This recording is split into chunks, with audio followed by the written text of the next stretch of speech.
Boa noite. Denúncia grave na saúde pública em Santos. O vereador constata problemas nos prontos-socorros da cidade após 2 vistorias. Evaldo Stanislau afirma ainda que a prefeitura contrata funcionários analfabetos.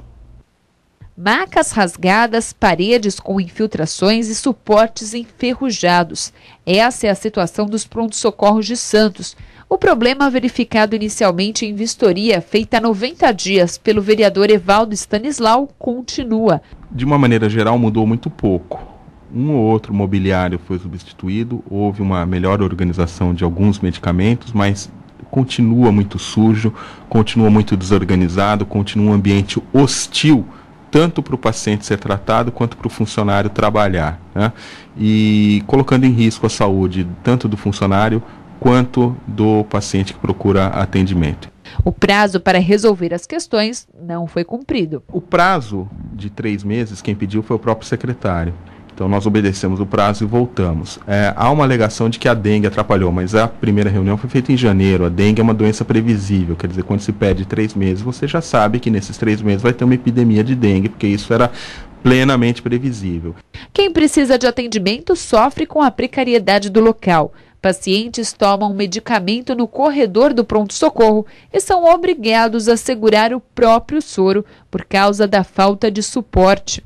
No banheiro da unidade de saúde, lixo espalhado pelo chão. Tá ruim, passando mal, ficar em pé, sem lugar para sentar, ter que ficar em fila, isso é bem desagradável. O que aconteceu? Você trouxe seu filho para ser atendido, não há médico para atendê-lo? Exatamente, não tem médico para atender, ele tomou uma mordida de cachorro, tem que agendar uma injeção para ele tomar.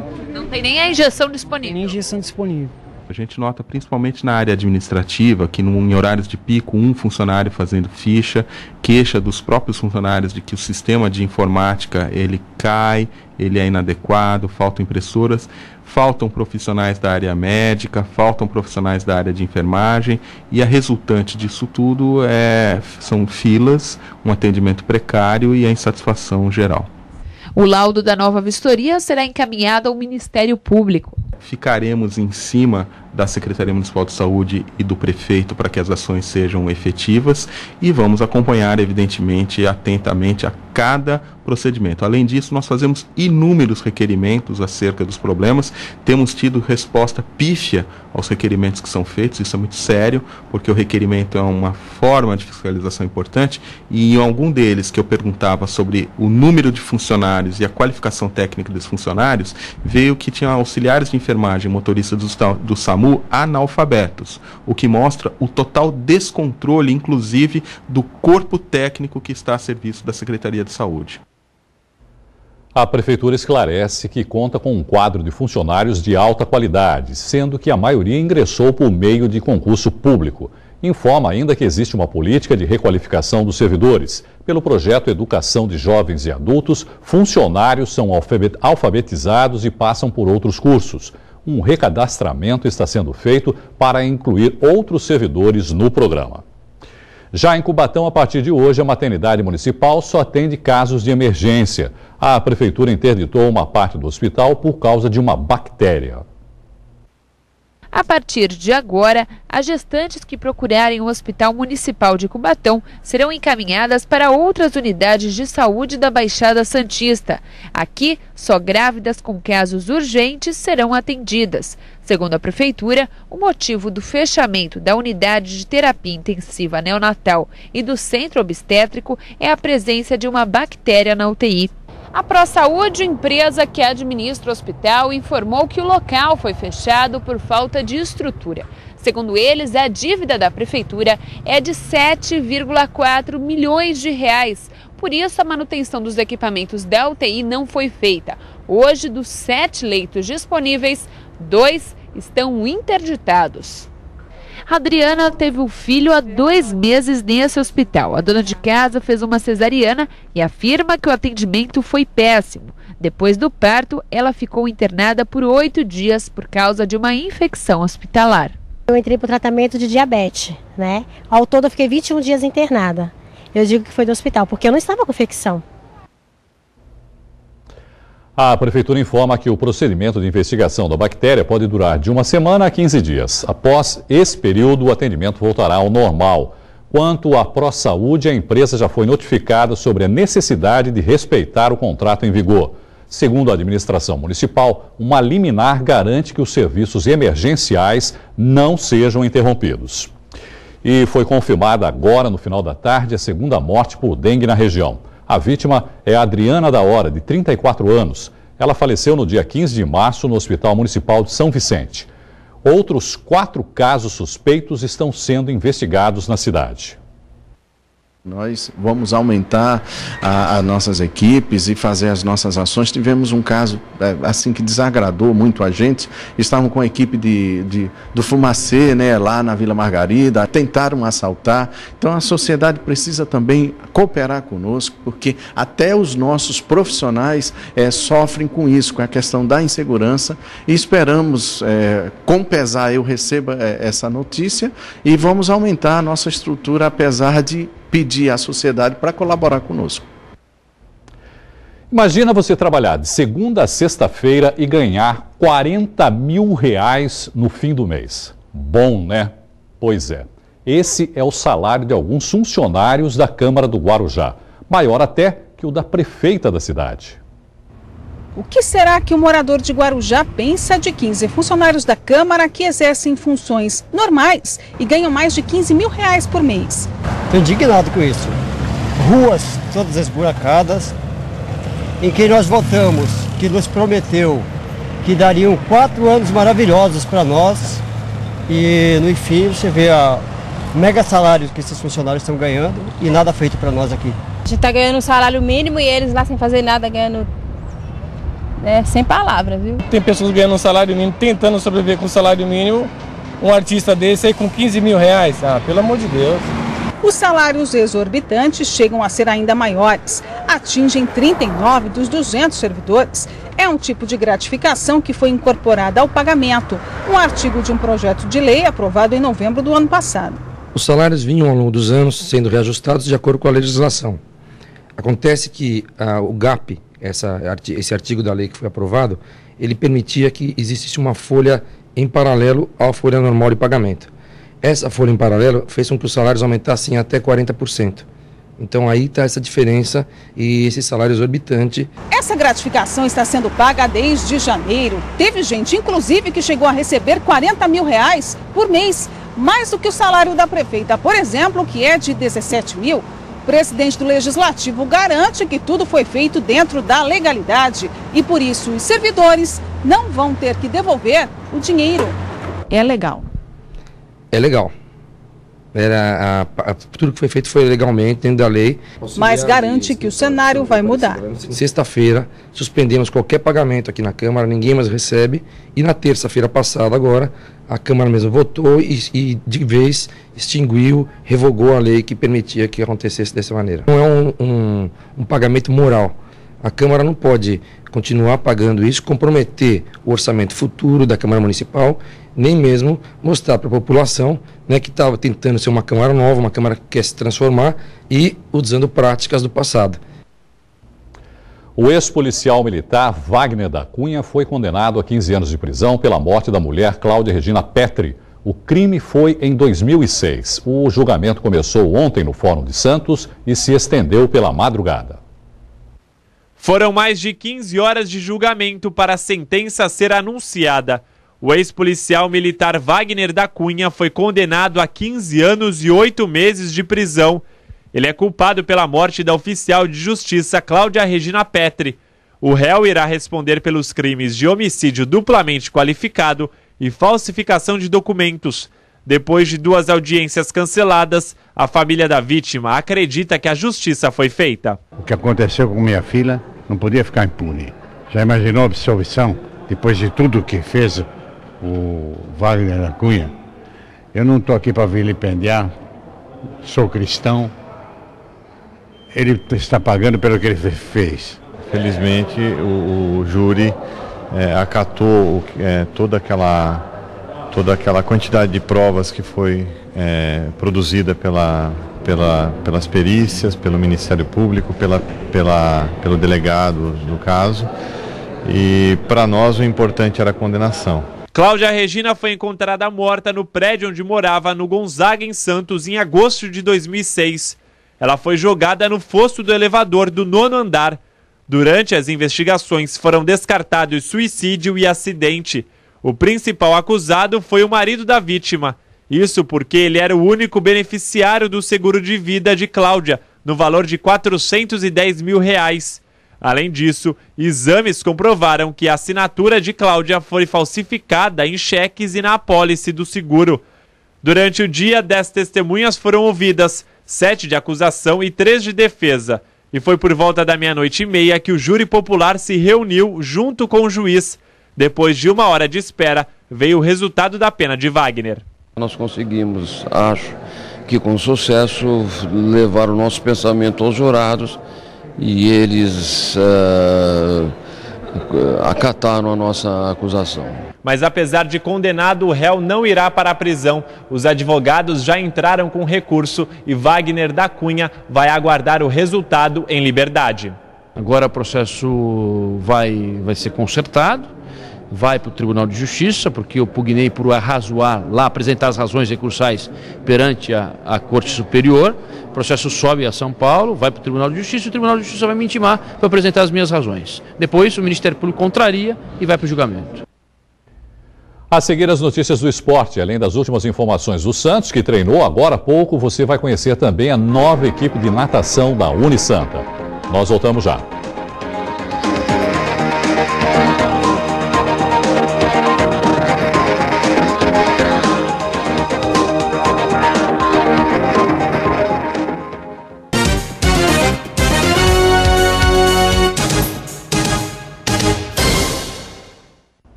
Futebol. O Santos enfrenta a União Barbarense amanhã, às 18h30, em Santa Bárbara do Oeste. Durval, Léo, Arouca, Bruno, Pérez, Marcos Assunção, Miralles e o técnico Muricy Ramalho, que ainda se recupera de uma diverticulite, são desfalques certos. Neto, que deve formar dupla de zaga com Edu Dracena, falou sobre a partida após o treino de hoje à tarde.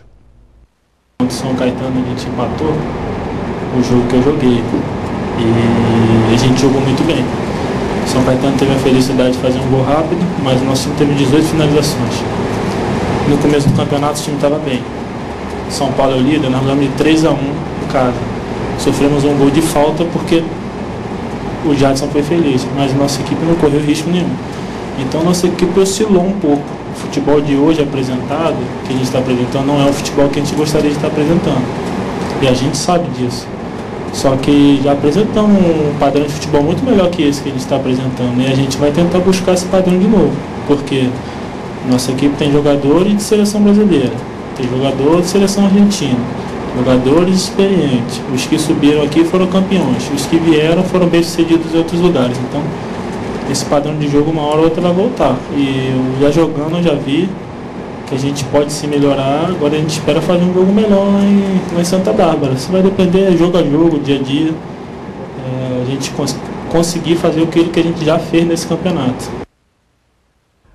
E o vice-presidente do Santos, Odílio Rodrigues, participou hoje do programa Baixada Esporte. Antes da entrevista, ele falou sobre a contratação de reforços e a permanência de Neymar. Santos está atento, como a gente já tinha comunicado antes, ao Campeonato Paulista, aos campeonatos que estão ocorrendo regionais no Brasil. Está sempre atento ao mercado, ver se a gente tem algum jogador que interesse a comissão técnica, que interesse a nossa equipe de scout, para que a gente veja se tem condição favorável de uma negociação. Em termos de janela, a gente fala só por transação do exterior. Então, o Santos não tem nenhuma proposta até então de algum clube do exterior para comprar algum jogador do Santos. E o Santos até agora também não tem nenhuma proposta para trazer algum jogador do exterior para cá. E para o próximo ano termina o contrato do Neymar, meio do ano, junho de 2014. Existe a intenção de renovar o contrato ou com o término do contrato ele seria liberado gratuitamente para algum outro clube? Nas reuniões que a gente tem feito com o Neymar, com o pai, né, que representa o filho, a gente até então está trabalhando na possibilidade e no desejo da permanência dele além de julho de 2014. Se isso vai ser possível ou não, só a conclusão da negociação é que vai dizer. Existe a possibilidade, então, do contrato ser encerrado, sem a renovação, e o Santos ficar sem o valor da transferência do jogador? Isso não só com o Neymar, como qualquer jogador, né? Acabou a escravidão. Todo contrato que você faz com o jogador tem início e tem término. Terminado o contrato, se o clube não conseguir renovar, o jogador fica livre daquele vínculo. E no domingo acontece na Praia da Enseada, em Guarujá, a segunda etapa do circuito de triatlon Santa Cecília TV 2013. Serão 750 metros de natação, 20 quilômetros de ciclismo e 5 de corrida. Prestigie. A Unisanta apresentou hoje os novos reforços na natação e a estreia dos atletas vai ser este mês no Rio de Janeiro, já de olho no Mundial da Espanha. Braçadas rumo às Olimpíadas de 2016 e com força total. Para isso, a Unisanta reforçou a equipe de natação. 6 atletas foram apresentados nesta sexta-feira na instituição.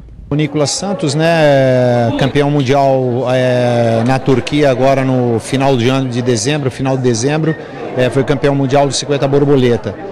O segundo é Matheus Santana, né, um atleta de 16 anos de idade, foi campeão do torneio Chico Piscina, agora foi vice-campeão no Multination em Kiev. Nadador promessa que bateu um recorde do César Cielo nesse Chico Piscina em 2012.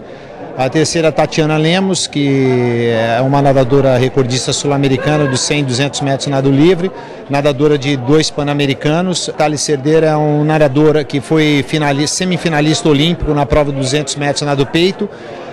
A Simone Queller, né, que é uma nadadora campeã brasileira do último campeonato absoluto sênior, e tem a Carolina Malavasi, que é uma nadadora que foi seleção brasileira juvenil, campeã do Multination também, que rolou em Portugal. A estreia dos nadadores vai ser na maior competição de natação do Brasil, o Troféu Maria Lenk, que ocorre neste mês no Rio de Janeiro. A importância de participar do Maria Lenk é já para ir para o Mundial de Barcelona. A preparação é para isso. Ele já vem desenvolvendo uma série de treinos durante essas últimas semanas, nesse primeiro semestre, e a principal competição é o Maria Lenk. E a gente vê que a vibração já é forte, né? Olha aí, o pessoal já está preparado mesmo. E essa é a vibração, é a força que essa equipe tem unida em busca dos melhores resultados.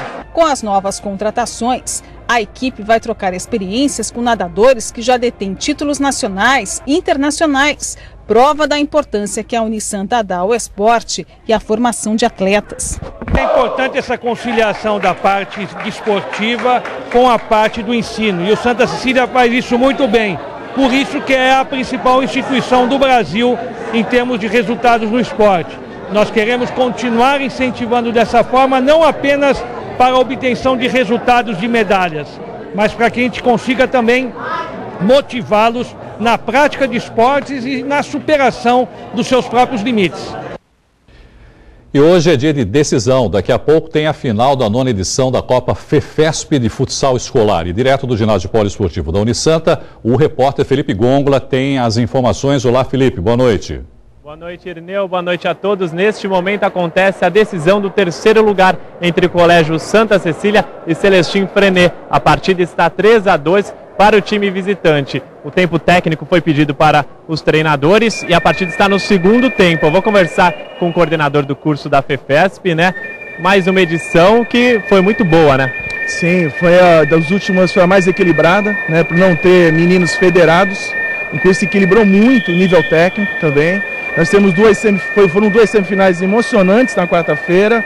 Hoje uma disputa terceiro e quarto também muito emocionante. Eu tenho certeza que uma final também emocionante. A competição, ela é organizada pelos alunos da FEFESP. Isso é muito bom para eles, né? Sim, ela é planejada e executada pelos alunos. Tudo, desde a cerimônia de abertura, de encerramento, premiação, forma de disputa, arbitragem dos jogos. Então, tudo executado pelos alunos com supervisão dos professores da faculdade. Daqui a pouco tem a partida final, né? O que o público pode esperar? Um jogo equilibrado, né? Não dá para apontar um favorito. As 2 equipes chegaram bem na final. O Liceu fez a final no passado com o Santa Cecília, né? Ficou em segundo lugar. É uma equipe que tem um pouco mais de experiência da Copa, mas acho que isso não tem muito valor hoje, né? Porque apesar são crianças de 11 anos, né? Então experiência eles praticamente não tem. mas as duas escolas são tradicionais, né? Como as duas aqui também. Mas é um jogo que eu acho que vai ser um jogo emocionante. Ok, então obrigado pelas informações. E você que gosta de futsal não pode perder, coladinho com o Caderno Regional, a transmissão dessa partida da final da Copa FEFESP de futsal escolar. Irineu. Felipe, é isso aí, não dá para perder. O Centro Recreativo M. Nascimento, na Zona Noroeste, em Santos, está com inscrições abertas para várias modalidades esportivas. Tudo de graça. São 720 vagas em 13 modalidades e as inscrições podem ser feitas só até o dia 30 desse mês. O Paulo é o chefe do Departamento de Atividades e vai conversar com a gente a esse respeito. Quais são as vagas que estão disponíveis? As vagas estão disponíveis nas escolas, né? Futebol, basquete, futebol de salão, né? E também nas artes marciais. Mas a maior quantidade estão disponíveis para as atividades aquáticas. E a idade dos participantes? A partir dos 7 anos de idade, né? Para adultos, jovens, terceira idade. E as inscrições são de segunda a sexta-feira, das 8 da manhã às 22 horas, sendo que excepcionalmente nesse período vai ficar aberto direto. E é preciso pagar alguma coisa? Não, as atividades são gratuitas. Mas é preciso apresentar alguns documentos. Sim, os interessados devem trazer 2 fotos 3x4, xerox do RG, né? E no caso das crianças estarem acompanhadas, que os adultos venham fazer a inscrição dos mesmos. Certo, o endereço direitinho do centro? Rua João Fracaroli, sem número. Tem algum telefone para contar? 3203-3802. Certo, muito obrigada pelas informações. Tatiana Max para o Caderno Regional. A seguir, as dicas de lazer para o final de semana. Tem até exposição de estátuas vivas. Nós voltamos já.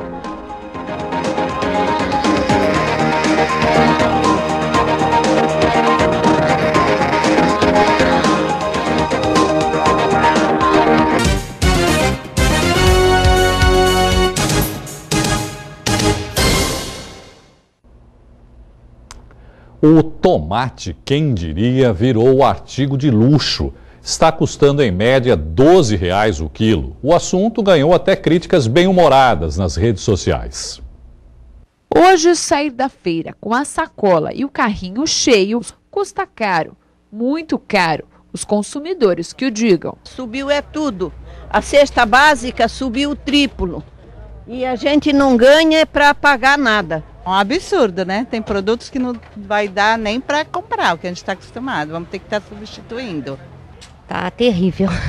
Terrível os preços. Segundo os feirantes, o grande vilão dos altos preços é o clima. Com as fortes chuvas, a safra brasileira foi prejudicada.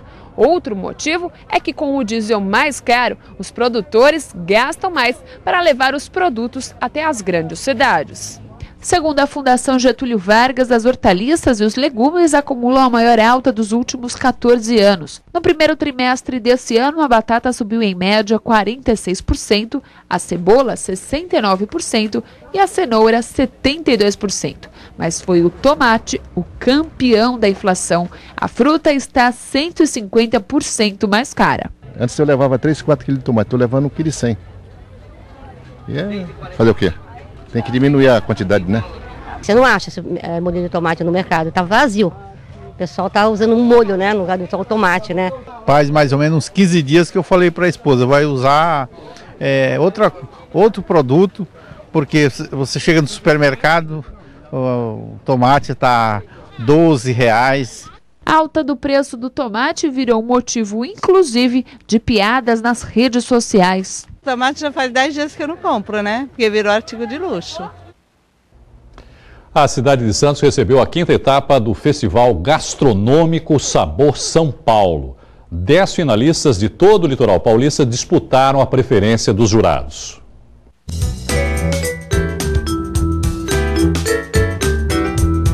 Pratos de dar água na boca. Ingredientes da região, como camarões, lulas, mariscos e pescados, foram itens quase que obrigatórios na elaboração dessas receitas.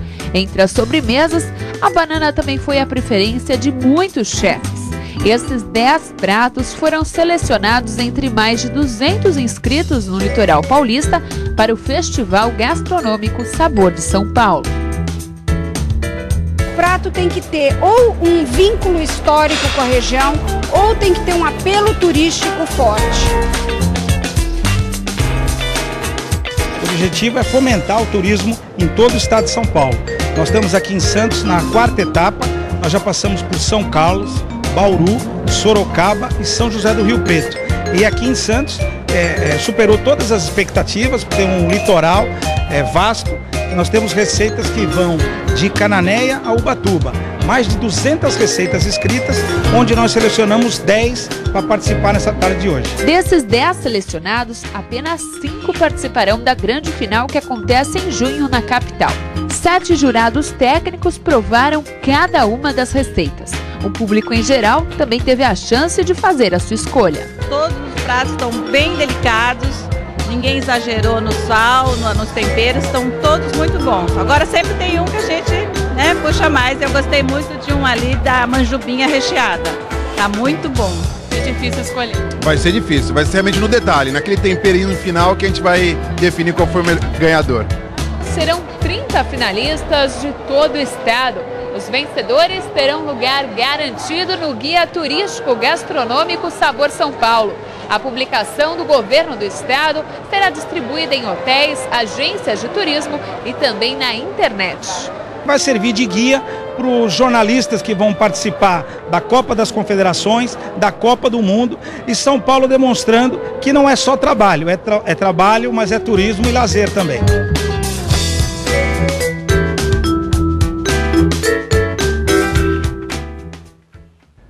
Os 5 pratos selecionados são de Santos, Cananéia, Ilhabela, Iguape e Ubatuba. E hoje estreia aqui no Caderno Regional o quadro Divirta-se. Toda sexta-feira, a repórter Mariana Rio vai trazer dicas de lazer e cultura para o fim de semana.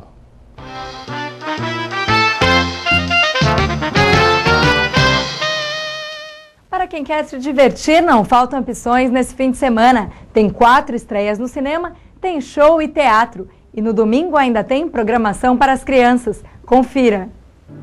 O astro Tom Cruise está de volta às telas como protagonista em Oblivion, a ficção científica dirigida pelo jovem diretor Joseph Kosinski, que também esteve à frente de Tron: O Legado, conta a história de Jack Harper, um dos poucos sobreviventes após anos em guerra contra uma raça alienígena.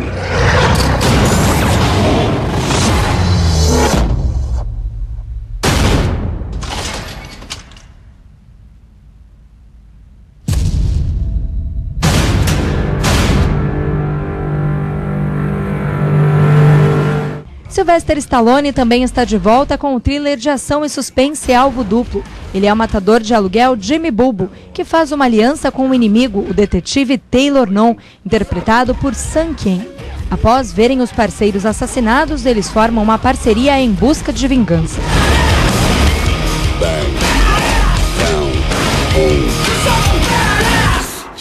Com direção de Brad Anderson, Chamada de Emergência é um filme de suspense que conta a saga de uma operadora de serviço de emergência que arrisca a vida para salvar uma adolescente das mãos de um serial killer.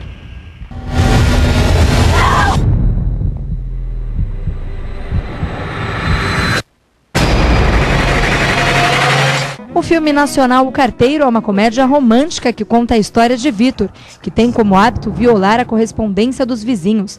Ele se apaixona por Marli e então passa a controlar as cartas da moça para o namorado. Você tramou mais essa? Assinou a carta? Não. E também tem música nesse fim de semana. Daqui a pouco, a dupla do Choro de Bolso, Marcos Canduta no violão e Débora Gasoli na flauta, tocam na calçada em frente a Realejo Livros. O endereço é Avenida Marechal Deodoro, número 2. E no sábado tem show do cantor Agnaldo Raiol às 9 da noite no Mendes Convention Center, que fica na Avenida General Francisco Glicério, número 206. No repertório estão músicas como Azul da Cor do Mar, Samuel e Yesterday, entre outras. Os ingressos variam de R$ 70 a R$ 100 reais.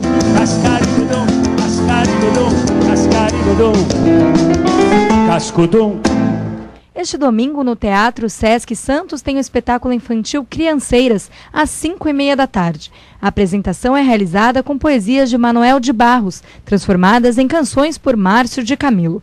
Os ingressos custam de R$ 1 a R$ 4 reais, e o show é aberto para todas as idades. Agora é só se divertir.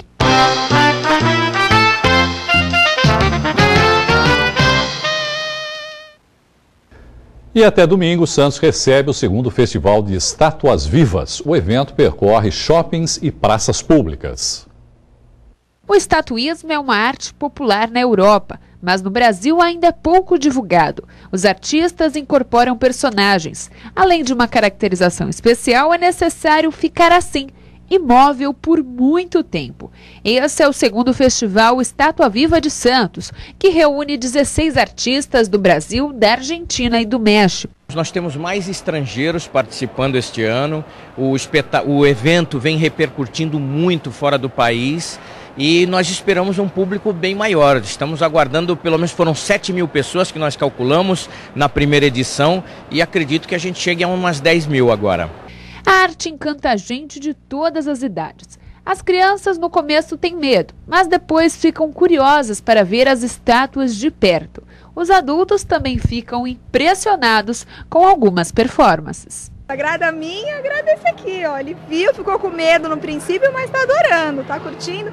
E é legal, né? Traz uma coisa diferente pra gente, é legal, você vê que tem bastante gente. E assim, é interessante que mistura tudo, né? A gente tem soldado, a gente tá falando de Santo Antônio, tem de tudo um pouquinho, acho que dá pra agradar todo mundo. Cada uma mais linda que a outra, essa aqui eu quero entender como é que ela está sentada. Já dei 2 voltas para saber como é que é, acho muito lindo. Durante o festival, os artistas disputam a preferência do público. Os vencedores recebem prêmios em dinheiro. Para ganhar a simpatia popular, além de uma performance, é necessário uma caracterização impecável. Trabalho que pode levar horas. Principalmente quando é um personagem que já existiu, que é o caso do Santo Antônio, que as pessoas já têm uma referência. Então ele andava de uma maneira, ele se portava de uma maneira, o corpo dele era de uma forma. Então esses detalhes também aparecem na hora que a estátua cria essa vida, que é aí que está a beleza do trabalho. O segundo Festival de Estátuas Vivas de Santos acontece até domingo e percorre, além de shoppings, praças públicas da cidade. No sábado, retornamos aqui para o Praia Mar Shopping, das 17 até as 20 horas. E no domingo, no Emissário Submarino, das 10 até as 13.